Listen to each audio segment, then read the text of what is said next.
Okay, welcome to another episode of the Cold Feet Podcast. I believe we're at episode number 43 or 44, and I'm privileged to have today the one and only muscular woman right here who is going to introduce herself. Nili Block. Nice to meet you guys.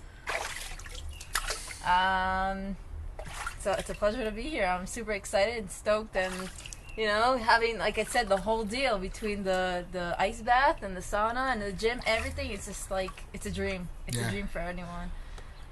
Speaking of dreams, I really think that everyone out there, go chase your dreams, you know what I mean? Don't let like little stuff hold you back, 9-to-5 jobs. Just do what you want. It may take time, it may take money, it may take effort, it may take dedication, but do what you want with your life. You know, your life is in your hands. So on that point, like, I never ever in my life, I'm 27 years old, worked from an 8-to-5 job. Nice. Okay, since I'm a young kid, like, that was my dream, to be a professional athlete. Asked me at the age of 12 where I see myself in 5-10 years. It was actually to be on the national football team. Ooh. Yeah. Been there. But then, things kind of change along the way, and dreams change, plans change. And now I'm living my fighting career. I'm a 6-time world champion. You're retiring? No. I heard leaving your fighting career. No. Living your fighting career. Living, yeah. 6-time world champion in Muay Thai and in kickboxing. 4-time European champion. I'm supposed to compete in about 2.5 months in Abu Dhabi, then in the World Games, which is parallel to the Olympics. Mm-hmm. It is. It's the Olympics of the non-Olympic sports. Yeah, so the highest level, right? Yeah. And then, make my MMA debut. Amazing. We were supposed to be there, but unfortunately Israel didn't place. But you never know what might happen. The men's team stuff might happen. Jamie, should we get her autograph? There's a 6-time world champion here. Anyways, it's such a pleasure to have you here. I'm really excited, and I think what really makes today's episode unique is that we haven't really had fighters on the episode. Most of the people I work with are like fighters at heart, though. There you go. And well, they're sitting in an ice bath, so I certainly hope so. But anyways, ball sport athletes and coaches, nutritional coaches and strength coaches and Olympic weightlifters. But fighting, what's fighting like? Like, take us through your day, your regimens, your matches, your mental prep. I'm listening. We're listening. Yeah. So where do I start, though? From the day the world was created and someone gave birth to you. All right, so there you go. So I got into fighting through my mom. Are you that cold? Nope. Just like enjoying the moment. Kidding. So my mom started Muay Thai when I was about 10 years old. She was volunteering at Magav here in Israel. And she found Benny Kogan here in Jerusalem. It's not too far from here. I remember walking for the bus. Corner. Yeah. And so she started there, and she took me with her, as the girl who liked sports and tomboy and, everything that goes with it. And then it just kind of became my regular routine of like, okay, I finished school, I get on the bus from Beit Shemesh to Jerusalem and, go to training. It's a whole day's event. And in addition to that, I started football. So it was flag football. Yeah. At what age was this? 11. Sweet. So I was kind of like alternating between the days and doing that. And I always saw like boxing gym as like just a place to kind of get stronger. Because I really saw myself as a football player.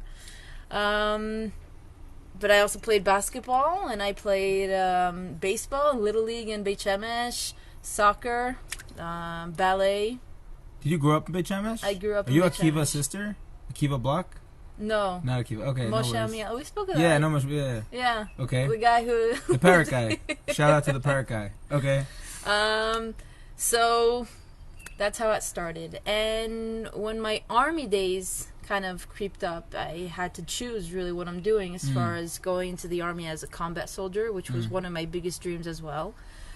Or do I continue with my athletic career, right? Because those are really important years. The 2-3 years in the army, you develop physically. You become Mulan. Yeah. You make a man or woman out of you. You become what you're supposed to become in the sport. And so the dilemma between going here, going there, I really had to sit with myself and what am I willing to give up? Those are the words that I used to use. But now it's mostly choices, right? Because I could look at someone else and say, he gave up my world, the world that I'm living in, right? But it's not. I chose this world, and so... Is it kind of like a half full cup, half empty metaphor? Like staying in a positive mindset? Like it's not what I gave up, it's actually what I chose. Right. Like pro-life, whatever. That's an extreme example, but you understand what I mean. Yes. Like staying in a positive mindset, I didn't miss out by not doing X. I gained from doing Y. Right. I used to look at it that way, but not anymore. And so I was like, you know what? I don't want to give up, though, everything I put into my athletic career, right? And if it's missing out, going out with friends and family events and tests. You know, I also missed different bagrut. I remember missing a bagrut. A bagrut is like the equivalent of regents, like the high school diploma. Right. And because I had to go to a football competition. Hell yeah. Because it was just so, like, that's what I wanted. I was so passionate about it. But then I stayed summer school and I finished that as well. And I'm grateful for the teachers that really pushed me to do that as well. So I don't miss out on, you know, my Twidat Bagut. Mm-hmm. So that was where my mindset was. Like, I don't want to... Everything I put into my becoming an athlete mm-hmm. over the years, I didn't want to just kind of throw away for the army. So what did you do the army then? Did you do like a outstanding athlete career? Exactly. Yeah, I was a special athlete. So what Israel does here, and it's cool because Israel has a mandatory draft, is that for professional athletes only, you have like a shortened service and you can get off for competitions and you can get off on weekends. You could probably tell me better, but it's basically like you can emphasize your athletic career and do all the trainings you need while still contributing to your country, which I think both me and you know is very important, but we don't want to, how much are we going to forsake of our dreams in order to, you know, be in the army? Because if you're a combat soldier, you're not going to be a fighter or other whatever athletic endeavors. So my soldiers, faked. Mm-hmm. Your commander. The commanders, I kind of always said, you're first a soldier, then you're an athlete. And I would look at him, what? No. That did you beat him up? No, but I had to, I had to prove him wrong. Right. And when I got released, I was like, this is my time to shine. And, like, you're going to read about me in the newspaper and, like, really feel that pinch of, like, oh, I disrespected her as a person and as an athlete. Mm. That's how I felt, at least. So, I would always kind of find the loopholes and where I could get out of there and just do my thing. Sweet. Can I ask you a question, and I'm going to tangent on it a bit.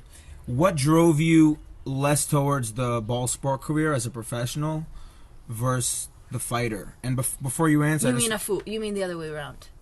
What drove you towards being a fighter and not playing a ball sport player? Yeah. There are major differences from not even the sport, but a ball sport player is a team sport. Exactly. Oh, I got the answer already? Okay, so no, go it's ahead. not exactly. And a fighter is a solo sport, so I know, like, I thrive off team sports. I love being around people, whereas, like, my wife Sarah thrives off, like, surfing, horseback riding, powerlifting, things that are solo. So I'm very curious about why you chose that route. So the football team, ever since I'm young, I always saw as a family as, bigger sisters, and I really looked up to them. I still do, right? And I'm still friends with Shauna and Geffen and everyone there.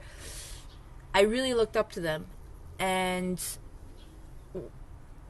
around 2012, when the London Olympics occurred, I just saw myself as I wanted to be in the Olympics. Sick. And, like, the closest thing for me was, at the time, boxing, that kind of area. I was like, I've been doing it for quite a while. I could kind of, that's where I saw myself. I was like, so, I have to close my chapter in the football world. You didn't feel that you'd be able to take on, like, two professional sports at once? No, I had to focus on one and go all in.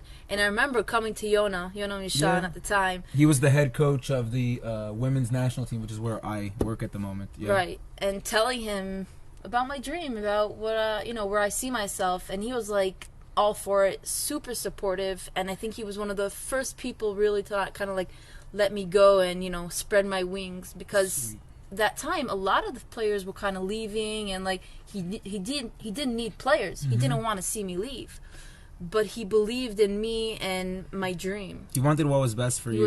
He really wanted what was best for me. It's kind of the opposite approach of your commander in the army, and it's so important to have like mentors out there who aren't like egoistic and focus on what's good for them, but rather what focuses on what's good for you, the athlete. Because if he said no, and was selfish and said no, I need you to be on the team because we need a good player like you, you may never have gotten to where you got. Yeah, not no, but like made me feel, like that I need to stay.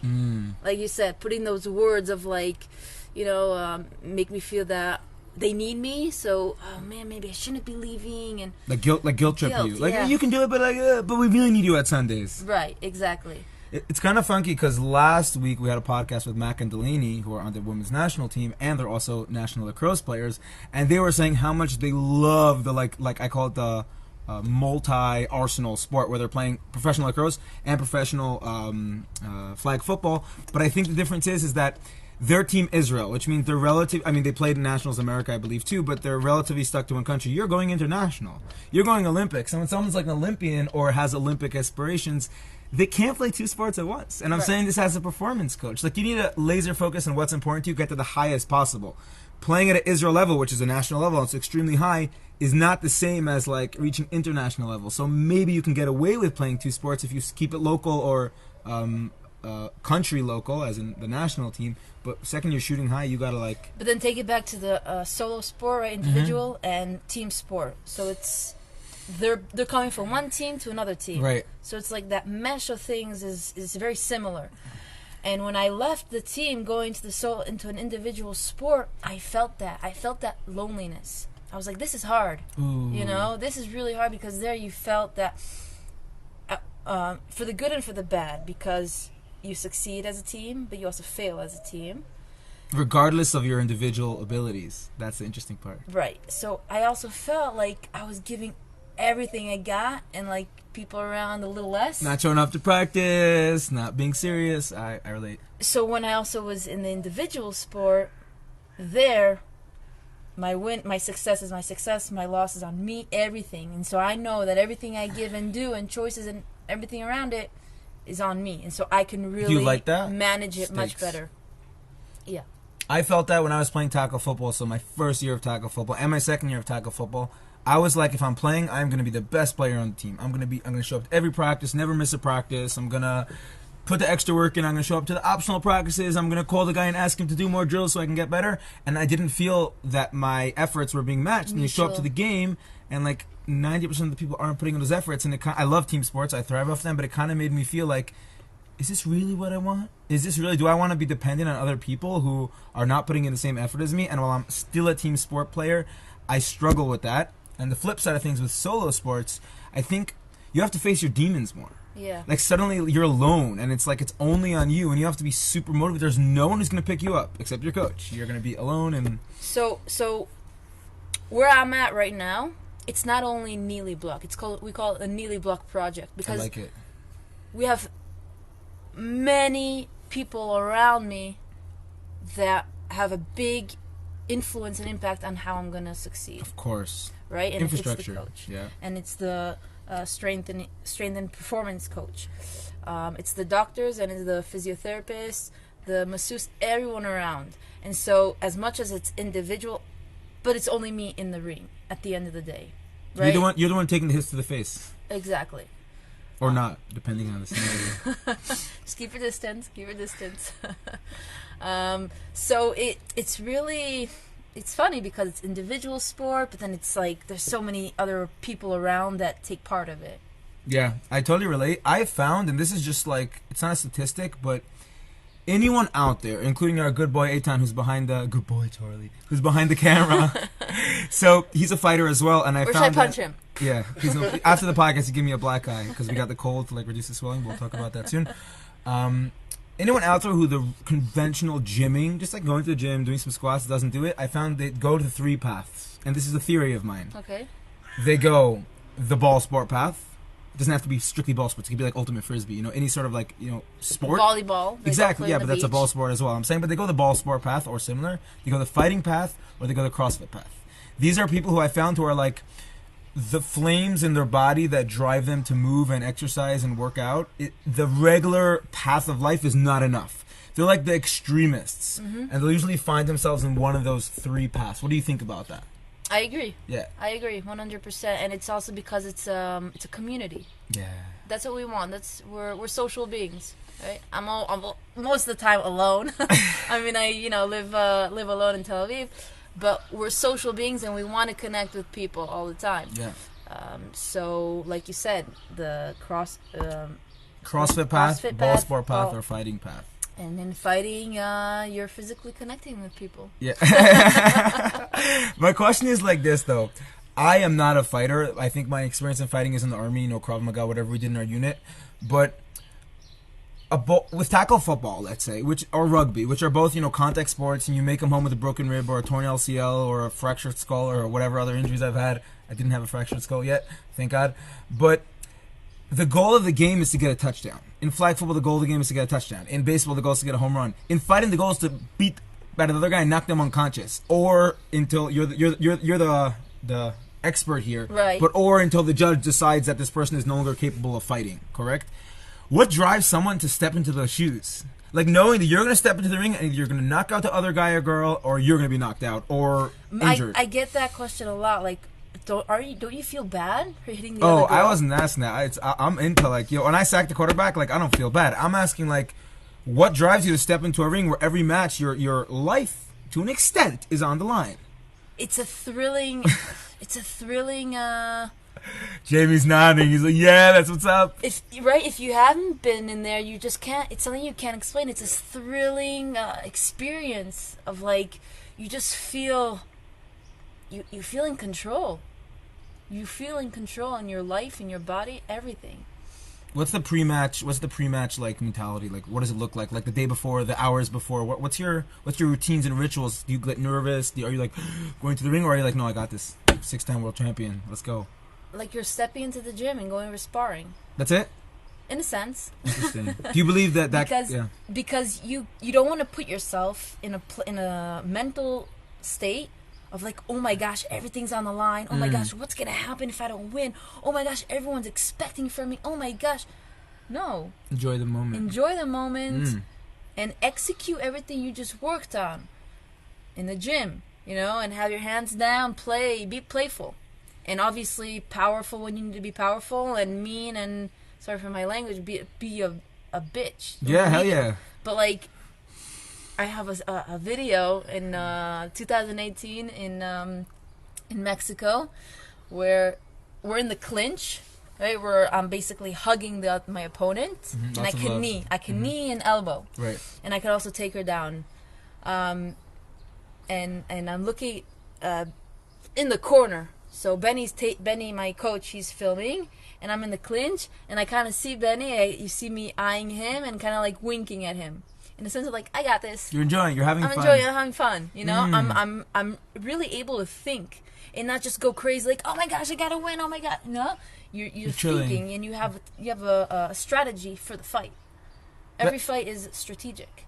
It's a big thing because I remember also in my tackle football days, there was a big 1 year we had kind of an argument, a team argument, whether the goal of playing tackle football is to have fun or to win. And I was like, guys, playing sports is fun. You don't need to go into the match to have fun. This is fun. Winning is nice. But fun is a side effect of sports. You just as you're saying, go into the ring and just chill, just enjoy yourself. So the question, and this comes into the psychology of sport. Why did you start, and what's gonna push you further to continue in the sport? If it's an intrinsic to have fun motivation, or is it extrinsic to win the trophy, the gold? I would say both. Right, both. And I think as time goes on, it kind of becomes both. But it starts with something. It's a bummer. It's a bummer to lose, especially after working hard. But just the fact, they say embrace the journey and not the end goal. If you're only focused on the end goal, which is the trophy or the medal or the money, then you'll always be disappointing yourself. Whereas if you look back 10 years and say, hey, I never won a match, or I'm a 6-time world champion, and holy crap, whoa, we're gonna have to censor this podcast out. I got in so much shape. I'm so much stronger. I'm so much better. I've met so many cool people along this journey, and that's where the impact is in sports. I mean, that's what it is for me. I can lose every game, and I'll be bummed out that my hard work didn't get anywhere, or our hard work as a team, but I'll be so thrilled about how much I learned from that experience. Right. 100% I agree. I traveled the world. Not all the time I was able to go out and see that country or city that I've been in, But I met the friends and people and coaches I've connected with, and they many times invited me to go to, like, for instance, in Lima, I went to Peru to give a seminar there. So I went and I did the seminar for a few days, and I went to Machu Picchu, and I was really able to enjoy the place. Sounds like a Pokemon. Machu Picchu. Yeah. It's really hard to breathe there. You'd like it. Machu Picchu. Oh, because it's elevation, or yeah, sweet. High elevation. Where the Wim Hof comes off. Yeah. I interrupted you in your sentence. You were in Machu Picchu, yeah? Pikachu. So Pikachu. So you're able to really. Sorry, I was enjoying the people that I was connected. It wasn't competition, and I traveled the world because of sport. That's awesome. Yeah, I definitely, like, one of the greatest opportunities I've ever had is, like, representing Israel as the country somewhere in the world. It's just it's almost like the army. It's almost like the gava, the pride of you are representing your country somewhere, and it's such a good feeling. I do want to ask you, I met you, or, like, heard of you when I was, like, studying in Apex with Hoffmans. Yeah. Shout out to them. You were training there, and you were training what we call sport-specific training, strength and performance, strength and conditioning. That's what I do as a career. And the reason why I'm asking this is because my weightlifting coach, who was also the strength and performance coach of the judo team in Israel, he was training his judo athletes to, weightlift and clean and snatch and, explosive. And they were like, nah, it's better to spar. Just keep on sparring. Don't bother with strength training. It's but enough. They still do. I don't understand. No, they do it because they're a national level team. But the personal feeling of the athletes were like, no, I'll just spar and I'll get better at my sport. Now, I know that we both don't agree with that, but I really want to hear from a professional fighter, how much of an impact would you say the sports performance training that you do, not the boxing and not the fighting and not the grappling and not the wrestling, but the, like, gym stuff and the other agility and reactive stuff you work, have an impact on your ability to perform today and make you this world champion that you are? So there are many fighters, by the way. I know one specifically that she also doesn't agree with all the weightlifting and all that. Mm-hmm. Focus on your sport, become better at as you can, and execute in that way. Because what she says also is that you don't want to get too buff or whatever it is, and then kind of feel uncomfortable with this new body that you have, and how do you manage it, right? Because when you put on muscle, it's your posture is different. How do you walk, and how do you manage your body? But, like, I'm used to this. I was always pretty. I'm used to not being able to fit in the ice bath. No biggie. And I remember when it was Matan, or was Ariel who Matan was Ariel was the logistic guy. Matan was the, like, trainer guy. Yeah, and I don't remember who sent me a message of coming in to check it out. And I was kind of, like, always pushing them away. Not pushing them away, but, like, no, I have competition. I can't. I will. But I will come eventually. And until I actually had the time, and I came, and I just fell in love with the whole concept that they wanted to build here in Israel. And I was all for it. And I really think that they were the right people to do it. Mm-hmm. Matan is an amazing genius. And he comes with an American education. Strength and conditioning performance expert. And there's none of that. There's, like, I can count on my fingers how many good strength and conditioning coaches there are in Israel. Yeah. And I just loved going there. It was a good feeling. And he was just very professional. Very professional. Very documenting.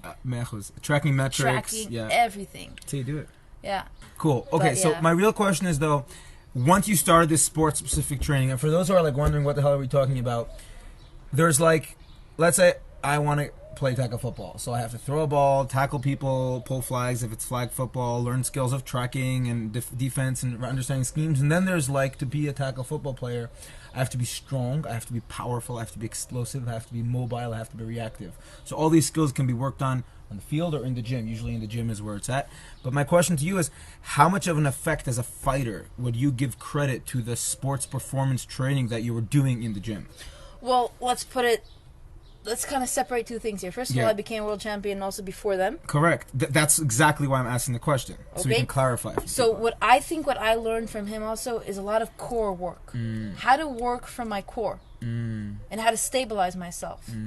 And be more aware of that. So that was body awareness. Yeah, for sure, 100%. Okay, what else? Different drills and exercises for injury prevention. Amazing. So 100%, I think that I wouldn't say regret going Yeah, starting. no, I mean, you'll never. There's. I have the saying in the gym here, like the only bad workout is the one you didn't do. Like no one's gonna be like, oh, that was a terrible session. Like I didn't do well. Although maybe. I mean, if you got injured. Yeah, I hear that. I hear that. But I'm saying is that no one's ever gonna be like, oh wow, like I regret training for 6 months to get better at my sport. Like even if you didn't win. I'll tell you the way I perceive it as a strength and conditioning coach. What you were saying before about like that woman who you mentioned about like being muscly bound. Like you're too muscle bound, so like it changes your body. I mean, she's a UFC world champion, yeah. That so, UFC world champion that you mentioned, who is totally and who I'm definitely going after. Yeah, buddy. Okay. Anyways, the concept of how's your body feeling? Good. Getting a little cold? No, I just want to stretch my knee. No, you should. You definitely like go from squatting to lunging to kneeling to sitting. Do whatever you got to do because of switch positions if you want. Sit. There you go. Little dips going on. The concept of strength and conditioning. Making athletes muscle bound is very much respect to this woman. I don't know her atrocity. I'm sure she'll beat the shit out of me if she sees me one day, so please don't. But it's a very bodybuilding approach. Like understanding that athletic and performance training are not there to pack on pounds of muscle. In fact, in the modern day era where people are either athletes or just regular people sitting their butt all day, you don't need to be muscle bound. Like I believe that we're slowly ushering out of the bodybuilding era and people are realizing that it's more important to be lean, strong, healthy, and powerful than be muscle bound. Like being a bodybuilder doesn't mean that you're a healthy person. When you're training for performance, your goal is not muscle mass. Your goal is performance, and muscle mass is a side effect. And a good coach will know how to manipulate the reps and the schemes and the rest times to ensure that you're not packing on pounds of muscle. And by the way, to pack on pounds of muscle, both for men and women, you have to have years and years of progressive overload training and adequate nutrition. So you can still improve your performance in 3 to 6 months without gaining tons of weight. So what I think a strength coach's job is, exactly as Matan was doing, is teach you, educate you, learn new stuff about your body that sometimes you won't learn in the ring. Because in the ring, it's all about the fighting. It's about the outcome. It could be I'm wrong. You can correct me. It's not necessarily about the movement. Whereas in the gym, you're in a more controlled environment. No one's going to deck you in the face. And it's like, oh, when I rotate my core like that and diaphragmatic breathe and brace, is this clicking, resonating with you? All of a sudden, I have better awareness. And that awareness...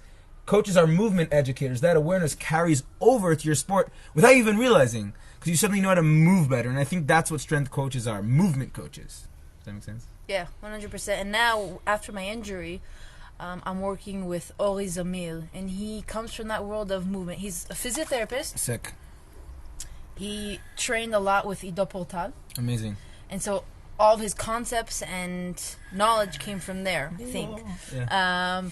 And it's... You get to do the zebra walks? Do you get to do the... I do. Zebra crazy. walks. Let's go to zebra walks. So I remember when I was at by Ido Portal as well, and I saw him there, I always said, I really want to work with him. Yeah. Always with Ido Portal? Oh, with this guy. Yeah. And now that I am, it's so fun. He's so... open-minded? Open-minded, and he has, this creativity to do different drills and different exercises. It's really interesting. And... What did I want to say? Oh, so he works also with the judo team. Sick. So he's out there and... I like it. Yeah.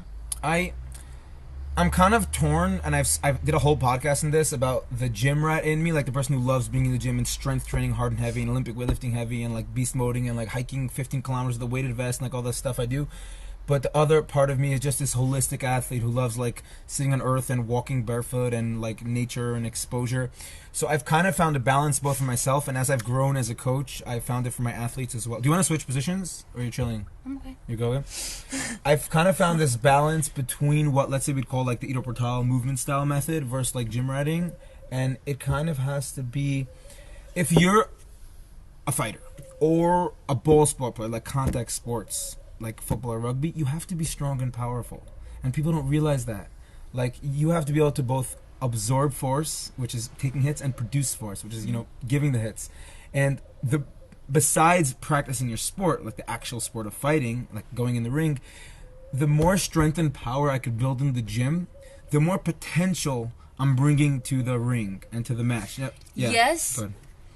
But remember, it's also, you have a lot of technique. Right. If you don't have the proper technique, it goes to garbage. Right. I agree. So I would say, as I said before about being a movement coach, you're not just giving strength and power, but you're teaching movement in the gym. But let's say the sport, once again, I'm in the ball sport world. So first of all, we can disagree. Like that's cool. What I'm trying to say is that like in the ball sport, if you're a tackle football player, okay, and you have to take on a 120 kilo guy barreling through you, 100%. I need to build your strength and power, which means I need you squatting / deadlifting 100 plus kilo, and while crawling like a monkey. And hey, 2 days ago I was crawling like a monkey on the dirt. Like I'm open to anything. I will eat portile, I will movement, I will sprint, I will run naked, like whatever you want that I feel is suitable. Like whatever you want me to move in any way, I'll try it. I'll handstand, I'll backbend, I'll giraffe walk, whatever you need. But nothing beats strong. I think that things like movement and different like MoveNat and all these like different like primal movement systems, they're amazing, but they're not inherently gonna check off the needs for many sport specific needs. Like just because I can walk like a monkey and walk like a giraffe doesn't necessarily mean that I can take on the football player who weighs 120 kilo. Fighting, I think, is different because fighting is the art of movement, as you said. Fighting is the art of technique. So that's where I would say fighting is more of a gray area. As in, like, what if I could combine the strength and power of the gym with the more holistic, primal movement methods? That's kind of my philosophy towards fighters. I think it's correct. It's also very you could play with it. It's not regimented. Not regimented in like. This is how it is in the book, written down, solid. This is the way. You could play with it, and you could be very creative with it as well. So how would you compare, let's say, Matan's training methodology, which is like the conventional strength and conditioning coach, tracking metrics, chatting you to the chords, and writing down your exact numbers for reps, set schemes? I'll give you an example. Versus your guy, what's the guy's name? The movement guy? Always versus Ari, who's more like, hey, let's flow today and do some back bends and spinal weights. It's not about that only. First of all, I could show you in the video what we do as well. Sweet. It's very also knee focused. Remember, I'm going through my recovery, right. And so he has to. Could you just what's the injury? Can you tell the audience? ACL. Rip tear, full tear. Yeah, with on the side LCL as well. Got it. Fine. I had LCL tear. ACL I didn't get there yet. Thank God. So he has to bring me back to a position where I can wrestle as well, and I could do jiu-jitsu. Without having that fear of like, oh my gosh, this position feels wrong or whatever. So all the how do you say pitulim? Movements, rolls, splits, floor wrestling, grappling. All the flows. The movement where the knee is like far over your toes. Yeah, far over the toes, very like in different positions. Rotations. Like, rotations. Yes. So he brings me in a very vulnerable position. Makom mevukar. Supervised, and then he kind of picks up the pace and the power and the resistance as well. And then when I'm on the mat, I don't have to think about that. It. You're not worried. I'm not worried. I can't get to this position. Right. So he breaks it down and he brings me slowly, step by step, to that position. Wow, dude, or dudette, whatever I can call you. I love it. And I'll tell you why. I've evolved from being like more of a Matan style trainer. I love how referencing him here. Like more regimented. Like all my clients, I've been training people for like 8 to 11 years. Like, reps, sets, schemes. To more of, even with clients, yes, there's still the regimented, like I'm tracking your squat and deadlift and press progress and your pull-up progress so I can make sure you're progressing. I don't want to wing it all the time. But like just this morning workout, I wasn't doing weight. I was doing sissy squats in the full range of motion. I was doing pistol squats. I was doing dragon squats. And like I really succeeded in you know what a dragon squat is? Where one leg behind the other? Yeah. Okay? So like I started realizing that if I only ever stay in that box of the gym, which is like must squat this way with knees pointed out and your feet pressing the floor and you're not allowed to do anything else, that is making you strong, but that is not inherently making you a better fighter. Like you can take that strength from the squat and you could take that strength from the bench press, and with lots of technique and refining, you can use it in the ring. But the sissy squat, for example, is we could even call it almost like a more sport-specific position, because all of a sudden you're in a very vulnerable position for your knee with your toe fully stretched, which is going to mimic more of how you fight, and it's less regimented, it's less rules. So if all your life, if you're an athlete or a fighter, and this is just my opinion, this is from my like years and years of working with people, if you're always following the rules of the gym, the fight, there's no rules in the fight. There's no rules in the football field. Your knee's going to wind up by your ear. And I really hope that you explored that position through mobilizing or through movement before so. So I love that you say that, because I fight in the ring many times with my hands down. Right? My hands are like people like, wait, yo, pick up your hands. Yeah. You know? You're talking about like professional matches or like sparring? In the ring. Like fight? Yeah. Game day, okay. Yeah, game day. I fight with my hands down. And then someone can look at it and be like, yo, pick up your hands. You can get punched or kicked in the face. Up, yeah. But, like you said, know the rules. And then you can bend them. Then you can break them. Okay, so I know obviously I have to have my hands up, but I'm aware to the fact that my hands are down now. I'm inviting you to come into my domain, my area, my territory, and you're gonna get paid for it. You're asking. You know, like I'm inviting you. I'm calling. I want you to come close. I want you to do something. You know, like Matrix level stuff. In a sense, but it's just like, think about it. I look at all the fighters. Everyone's like here, whatever, and I play between here, you know, play around with it. You flow with it. Kind of like Muhammad Ali style. Yeah, dude, I like it. I mean, Muhammad Ali is the greatest of all time. I have him in my gym there. Look, like if we could like summarize this topic, like strength coaches, athletes out there. Nili here has far more experience than me in the fighting world. Professional athlete. I didn't get to that level yet, but if you follow the rules too much in the gym and even on the field or the court or the ring, you're gonna get your butt kicked. You have to learn how to break the rules, and I've only really, thank you Corona for that, because in the past 3 years, I started, like I was always hiking and exercising and eating healthy. We'll get to eating healthy in a second. I started breaking the rules more. So now instead of my workouts being like very heavy squats, very heavy deadlifts, very heavy lunges, very heavy bench press, very heavy poses, going hard and heavy, it's like, let me squat heavy, let me progress from last week, let me flow for half an hour and do whatever the hell I want. Let me see if I can get to that like new variation of the dragon squat. So not only am I in this like regimented fixed box position where I'm like, must do this, I'm having fun, I'm enjoying my workout sessions more, my clients are enjoying their workout sessions more, and I'm suddenly better on football as well. Like, there's so many people in the NFL every year. I keep on bringing in football because I'm not a fighter, and it's my like where I know. Every year, every athletes, they're tearing their ACLs, LCLs, MCLs, spraining their ankles, breaking their rib cage. What are they doing wrong? So the purists will be like, oh, well, it's a contact sport. But the reality is, why is this guy tearing his ACL every year? He's doing everything right.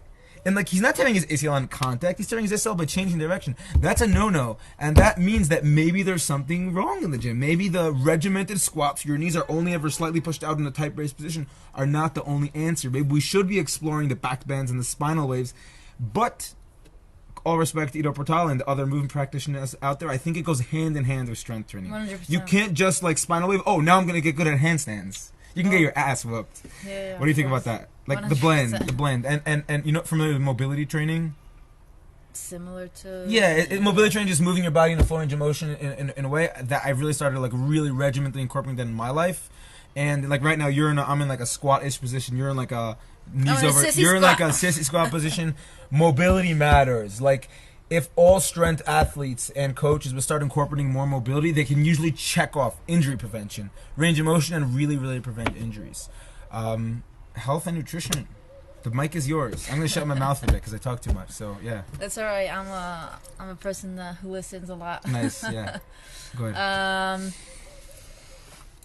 What are we talking about? How cold the ice bath is. Yeah, it's getting there. Jamie, do you want to add any questions for this world champion here about fighting? Someone who comes from the world as well. Yeah, I'm the NARP here. I'm still formulating the question. We'll talk there. Nutrition and Sick. I'll ask my question at the end. So you want to dive into nutrition and health? I think it's a topic we've beat on, but all yours. What's your day like? What do you eat? What do you recommend to others? So I remember coming back from America right when Corona started, and I wasn't able to. I was really aware of what I ate all the time, and because I'm in a fighting sport, so you also have to be on a certain weight as well. Does that ever mess with your head? Many times. I've seen that a lot with people who have to be in weight classes. Like, yeah, you become too like focused on like measuring also everything and not healthy. Yeah. So I kind of like was fluctuating with my weight as well. I wasn't able to maintain, also because of Corona, and like we're training, we're not training, what's going on? And I was following this guy called Mike Dolce, and he is the 4-time MMA world nutritionist and strength coach. He works and worked in the past with many MMA fighters and always brought them on weight all the time. Never missed weight. And I was following him on Instagram and like, you know, things that he was posting on YouTube. And I was just like, you know what? I'm going to sign up to his program. It was like a four-week program called 3 Weeks to Shredded. If it works, cool. Doesn't work, okay. So when you say on weight, do you mean cutting weight or gaining weight or just subjective? Right. So for you, what was it? So 3 Weeks to Shredded is... You're also getting cold. 3 Weeks to Shredded is more acquainted to losing, to cutting weight, I think, is being on weight. Shredded, yeah. Right. And there's a big difference, like you said, between cutting weight and losing... Wait. Cutting weight and... Gaining? No, cutting weight and losing weight. Just yeah. Cutting is body recomposition. Right. You're trying to reduce body fat and maintain your strength and muscle, whereas losing weight is if you're losing overweight and you gotta lose weight. Yeah, you gotta do. So you have to also know the difference, because people always ask me like, hey, do you eat carbs? And Oh my god, I want to smack them. Yes, I eat carbs. I eat pizza every day. Azavati. And I eat proteins, and I eat vegetables, and I eat fats, and I have a lot of water and tea, and I have my mate here. And Your mate? Yeah, oh, mate. Tea, mate. Mate, like it's a type of tea? Yeah. Like green tea, sick. Okay. It's the Argentinian tea. Oh, sweet. Yeah, let's try it out. Warm up. Yeah. And she called me out that I'm cold. I'm just gonna say that. I'm the Iceman, bro.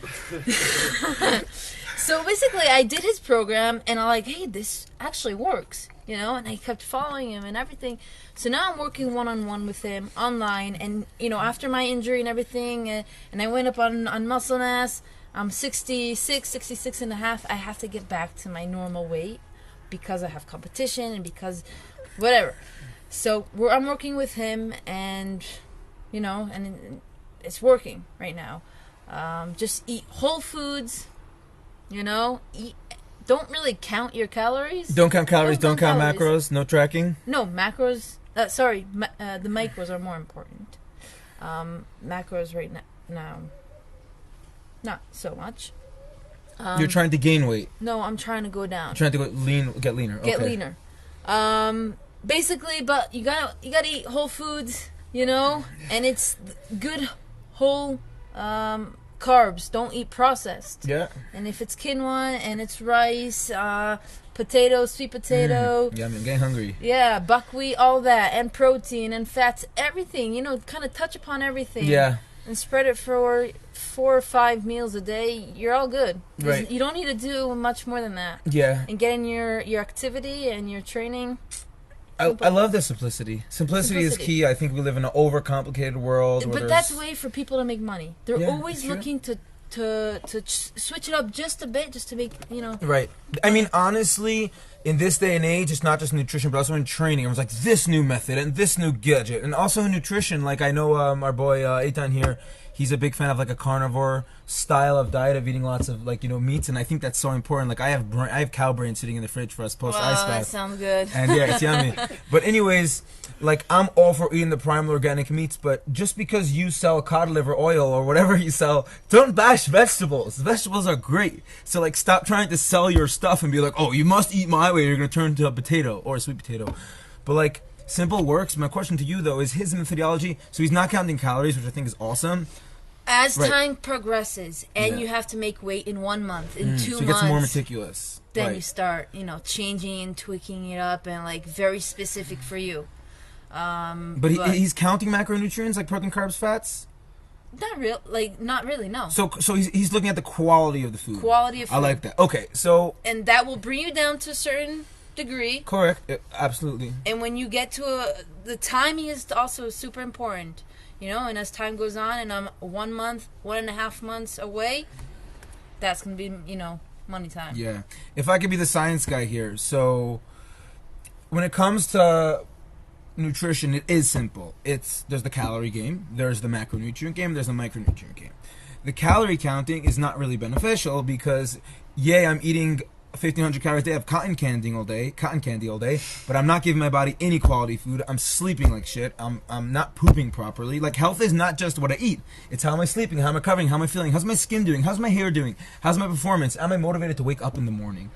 Do I expose myself to heat and cold? Stress levels. Exactly. So, like, if I'm eating shit all day, I'm going to feel like shit, and I'm not going to feel good, and that's why calories, like, it doesn't matter how much calories you can do. You may lose weight, but you'll lose a ton of muscle, and you won't be able to perform properly. And we're talking athletes here. We're not talking people who sit on a desk all day. When it comes to macronutrients, I think that is important, and I'm going to address like his style as well. So there's protein, carbs, fats, which you need to have a blend of them, and you can kind of play around with the amounts depending on your goals, depending on your needs. You can go higher fat, you can go higher carb. Both are worthwhile. You kind of want to have that bare minimum of protein.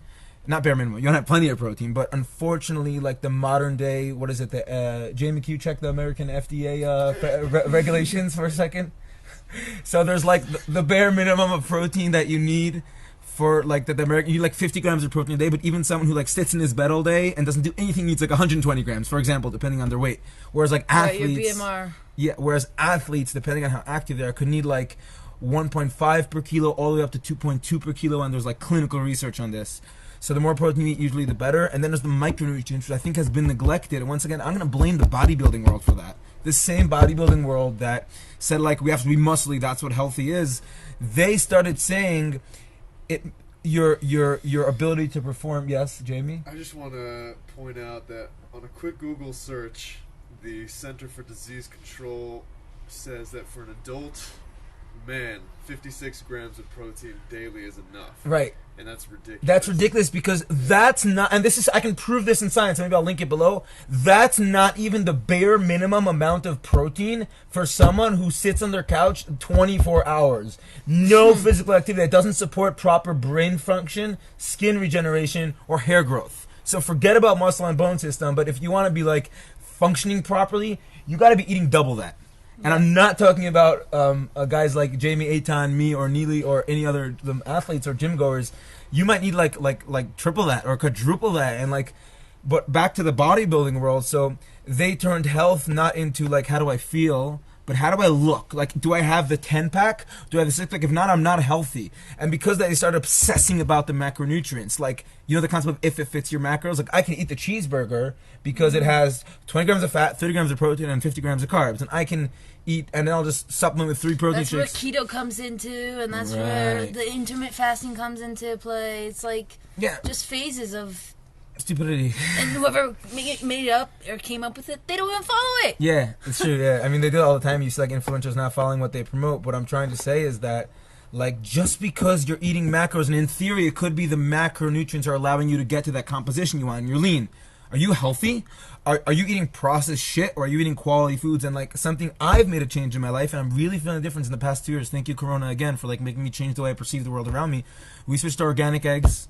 I know it sounds like funky because I'll be like, organic, it's waste of money. And we switched to, thanks to Jamie again. Do you really feel like it? Yes, I do. I do, and I can't blame just the organic, the more organic foods in my lifestyle, because in these past years I started ice bathing, heat exposure, meditating, earthing, walking. It's like, you know the game of, what is it, Tetris? No, Mastermind. You know the game Mastermind with the 4 colors that you have to, like, never mind. I can't eliminate which part of my lifestyle is making me the best version of myself, but I'm not as muscular as I was. I'm not as strong as I once was, but I'm way more athletic. And I'm way more, I could take on a challenge. You want to go run 4 miles? One of my clients running 4 miles for every 4 hours for 48 hours. Let's go. You want to play tackle football? Let's go. You want to play flag football? Let's go. You want to fight? Let's go. Like I'm so much more fluid and mobile and strong, and I could just take on much more challenges, and my skin's much better. I'm sleeping better. I'm pooping better. And like organic eggs, we switched to organically sourced meat, or like, I don't know if it's organic. It's called chaybari here in Israel. It's like wild raised organic meats. I'm eating more, It's just grass fed. I'm eating more organic meats. I'm eating better, and like, it's obviously more expensive, but it's not just the macronutrients. It's the quality of the food you're eating. And just because you're eating, like, white bread and whole wheat bread have the same exact macronutrients. Whole wheat bread has much more fiber and much more vitamins and much more minerals. And the way I look at it is I call it eat to perform. Don't eat to don't eat just to lean out. Don't eat just to look good. Eat so you perform your very best. And if needed, in situations like yourself, where you need to drop a weight class, which is part of your sport, so you can be meticulous for a month. But dieting is never meant to be sustainable. You're not supposed to diet or eat little. You're supposed to eat as much as your body needs, and you just work hard, and you have to shift that mindset, because people are still under like, let me diet, especially in the Jewish world. I have to be skinny, I have to diet, I'm gonna eat over the holiday, then I'm gonna diet. You know, like, where did that philosophy come from? Yeah, it's fluctuation up and down all the time. Yeah. It's a tough world. Jamie, Yes. fighting questions, because I don't have enough of a background in fighting for me to interrogate this fine athlete specimen. I'll just here. say one thing before I'll drop a Jamie knowledge bomb here. Just like on the topic of I think we need to go in the sauna soon. Yeah, we'll get to the sauna real quick. Okay, so real quick, just on the topic of martial arts and weightlifting, one thing that was not said that I think is important to note is that weightlifting, one thing that's very important in fighting is bone density, and in sport in general. I mean, contact sport, right? Weightlifting will increase your bone density, and that's a huge reason to do it. All right, and also the strengthening of ligaments and things like that. Like, at the end of the day, it's not just about your strength, like, and muscle mass and that sort of thing. Your bone density has like a lot to do with how powerful you're, or how much damage you're gonna be able to give and take, you know, in the ring. So that's just an important, like, just sort of something I wanted to add to that. And a question on fighting. Well, I mean, I couldn't really think of. I don't want to take too much time. Also, Hey, but you're part of the show, man. You're the man behind the cam.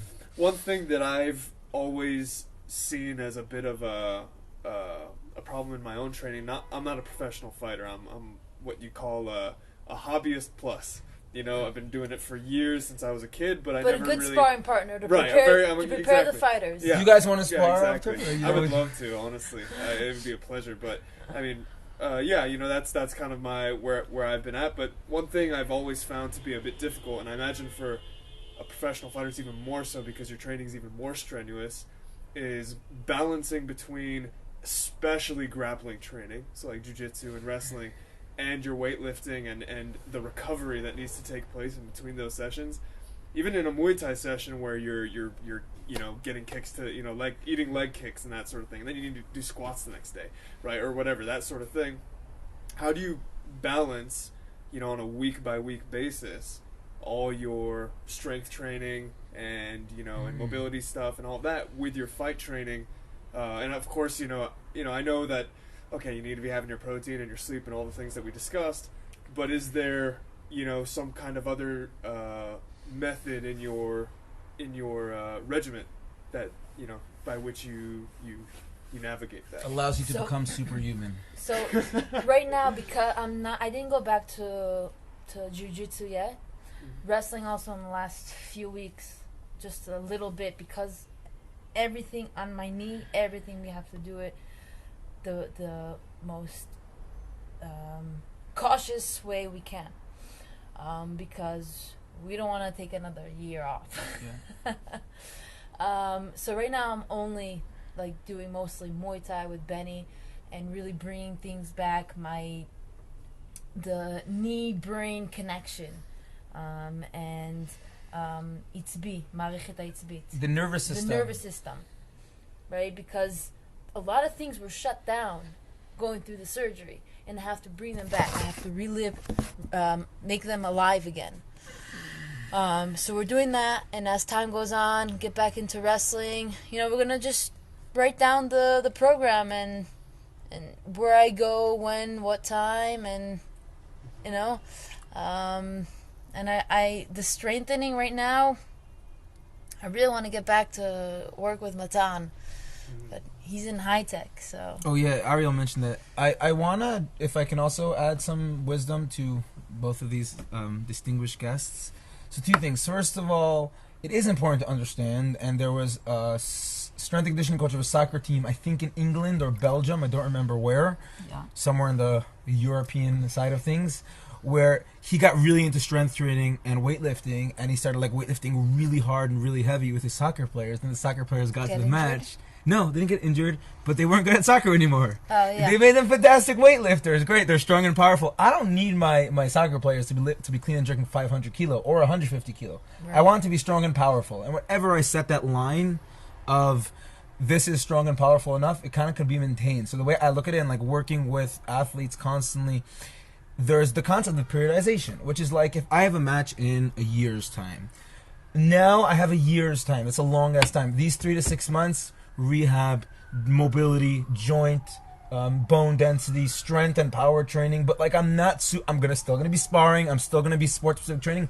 But I don't have to spar like 3 matches a day every day. I will need to build up my body for it.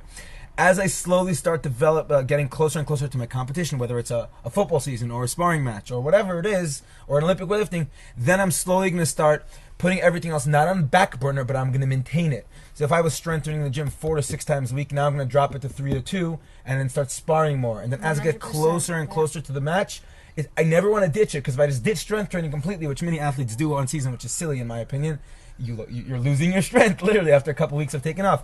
Maintain it once, twice a week, short 30 to 45 minute session. Just get the big lifts in, do some mobility training every day, take a walk in the sunshine every day, like low impact stuff that won't affect your recovery, and spar as much as you need. And that's what the NFL or any competitive athlete's life is like. Like by the preseason, I worked at the soccer academy.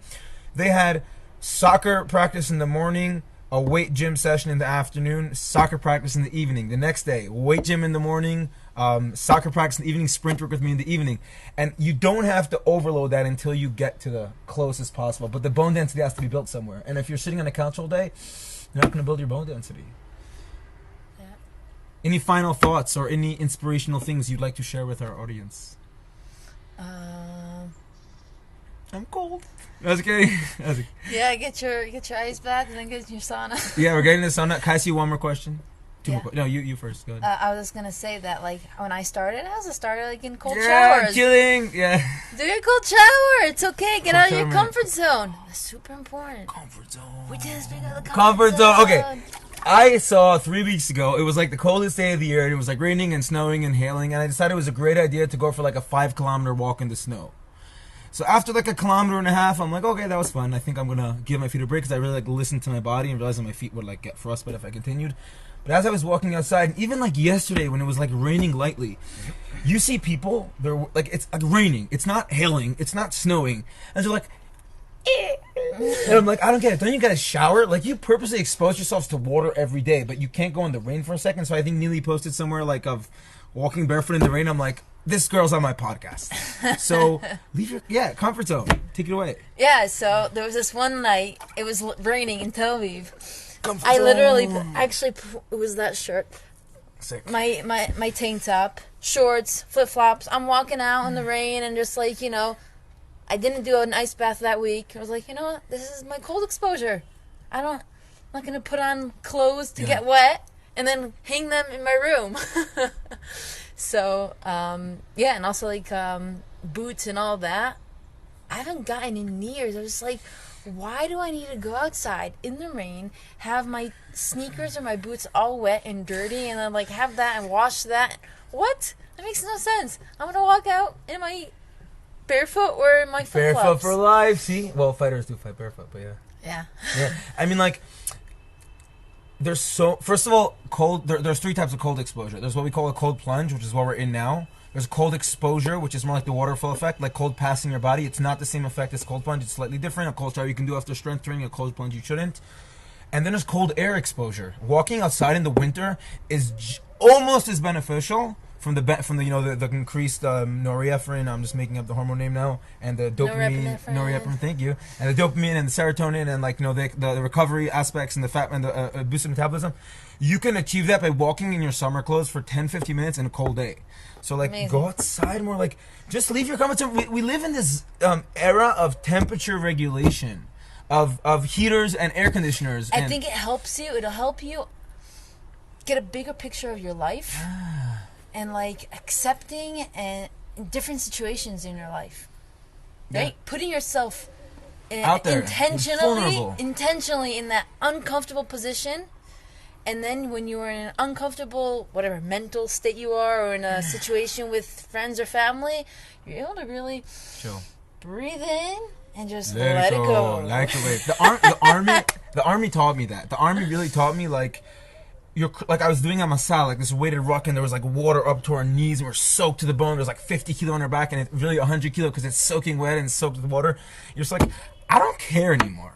I'm just gonna finish this, and like that mentality I took over to everything I do. Just like, and the reason why it's called the Cold Feet Podcast is I said if someone's willing to shiver their Cold feet. if someone's willing to, because cold feet, like, because a lot of people get cold feet going in. If someone's willing to shiver their butt off with me for an hour or half an hour or even 10 minutes, this is someone that like has something of value to share to my audience. They're willing to leave their comfort zone. I'm sure there's something else. And I've interviewed like random people, clients. You know, he wasn't always like a world class fighter, but people who are just willing to leave their comfort zone. Can you tell us where we can find you on social media, your website, your Instagram, your Facebook, your Twitter, whatever stuff you got? I'm on Facebook and on Instagram. Facebook, Nili Block Fighter. Nili Block Muay Thai Fighter. On Instagram, Nili Block Girl on Fire. I like that. Yeah. Yeah. Sweet. So first of all, thank you so much for coming on the show. It's such a pleasure and privilege to have you. Thanks so much for listening. Thanks to our boy Jamie Aton for filming it on. Let's leave our comfort zone and dunk in because we're going to sauna for a second. 1, 2, 3, go.